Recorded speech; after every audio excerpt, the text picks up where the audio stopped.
far from where we're filming this, actually.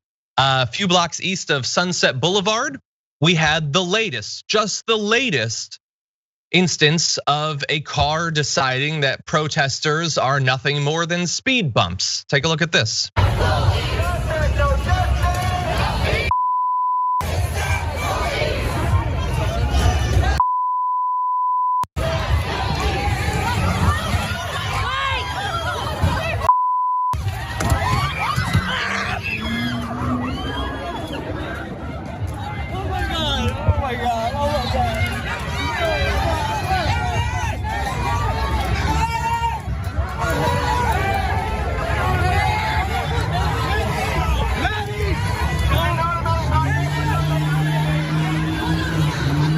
So I apologize, Brett, if I got the geography wrong there, but I believe it was in Hollywood. In any event, it's just another one of these. It seems like you could do it every couple of days. Someone decides, no, my car is a deadly weapon that I'm going to use to take out these protesters. And that wasn't the only one. Literally in Hollywood or in LA yesterday. We don't have the video of the other one, but there was a Prius as well, not far from there.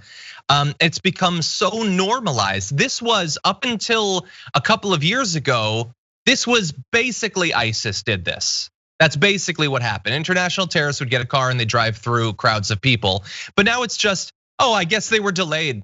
I guess that truck wanted to get somewhere and these protesters were delaying them by exercising their rights. So was it really so wrong for him to run someone down?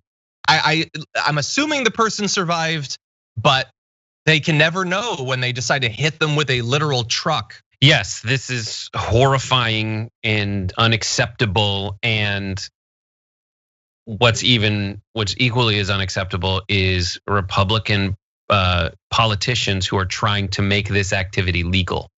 Yeah, we need to protect the Kenosha shooter who goes and brings a gun into a protest and shoots people. And we need to protect him. We need to protect people whose, tires were scuffed by human flesh, but not the human flesh. Like that's the problem. Coming into it with a partisan bent is unfair and un-American. It is a hatred toward America, what America should stand for all that they talk about how Democratic politicians hate America with these crazy non-logical leaps. This is running over protesters with your car. And protesting, the right to protest is the first thing they added to the Constitution when they asked themselves, what should we explicitly protect? That's the first thing that they listed, okay? It's the First Amendment. So they need to, this behavior is wildly unacceptable. And we need to find who drove the car, get an impartial jury to try the case, to judge the case and find justice.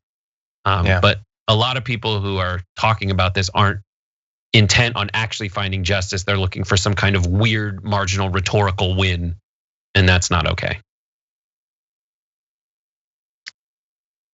And so many millions of Americans will never see video like that. They're just gonna watch Tucker Carlson play some more a fire burning in Seattle in late May. Like literally, they just play the same fire every single time and then just say, this is probably demonstrative of what the protests are today. I'm not gonna say it, but I'm gonna imply it to you. That's what they do. That's what people think these things are because of that. It's just prejudice. It's just trying to pretend. And it's like for me, what my solution I gave is a very specific solution based on a framework of justice. But what so many people want to do is find a way to just kick out of the conversation by pretending that a small number of people represents everybody. And that happens all the time, everywhere. And that's something that's natural for people to want to do in their everyday lives. Where it becomes despicable is people like Tucker Carlson and Fox News who their bread and butter is this. And when the individual, the transition of news broadcasting from something that loses money but provides value to something that makes money and tries to like mine value in really sketchy places that bring the mountain down. That's the problem. And that's where it is, not only on cable news, but also on local news, where literally they say if it bleeds, it leads.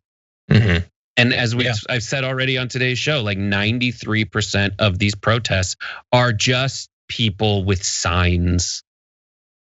Yeah, but which billionaire gave them the signs, Brett? Oh, more of that later. Story. Yeah. And you mentioned Tucker Carlson. I didn't make a story out of it because I honestly, the only times I talk about him is when I have to, because I don't like talking about him. But yeah, Tucker Carlson's that case against him by Karen McDougal was thrown out because they successfully made the case that nobody watching Tucker Carlson thinks that what he says is actual news or an expression of actual facts and all of that. It's the Alex Jones defense. That's all it is. He's playing a character. It's hyperbole, and so, but that's not actually what his fans think. They 100% think that what he says is fact. Anyway, frustrating, but I don't want to focus any more on him, so we're gonna move ahead.